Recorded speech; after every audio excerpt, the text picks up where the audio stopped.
I thought the worst thing that could happen in high school was getting cheated on or losing friends. But everything changed the day the police showed up during third period and called my name over the intercom. I'm 17M, and until that week, I was just a regular student trying to survive classes in drama.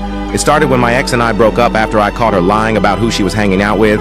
She immediately flipped the narrative and started telling people I was obsessive and unstable, which spiraled fast. Rumors spread that I was stalking her, that I was sending threatening messages, none of which were true. But people believed her because she was popular and loud and I was quiet. Then one morning I walked into school and felt everyone staring at me, whispering, moving away. By lunchtime, I found out screenshots were circulating of messages supposedly from me that I had never sent. Messages that were angry, unhinged, and honestly scary.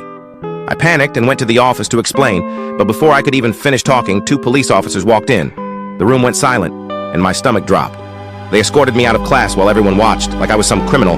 Turns out my ex and her parents had filed a report claiming I was harassing her and making threats. I was questioned for hours while my parents rushed to the school in shock.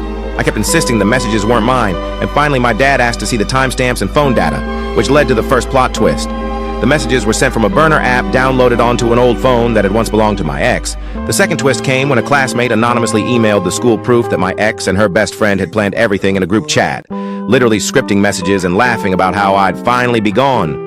The police came back the next day, this time not for me but for them. Phones were taken, parents were called, and suddenly the people who had treated me like a monster were avoiding eye contact. The school tried to keep everything quiet, but it was impossible. My ex was suspended, her friend was pulled from classes, and the narrative flipped overnight, but the damage was already done. Teachers still looked at me differently. Some friends never apologized, and the rumors didn't disappear just because the truth came out. The police told me I was cleared completely, but walking the same halls where people once whispered my name like it meant danger felt surreal.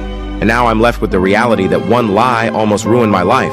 And the scariest part is how easily everyone believed it without ever asking me a single question.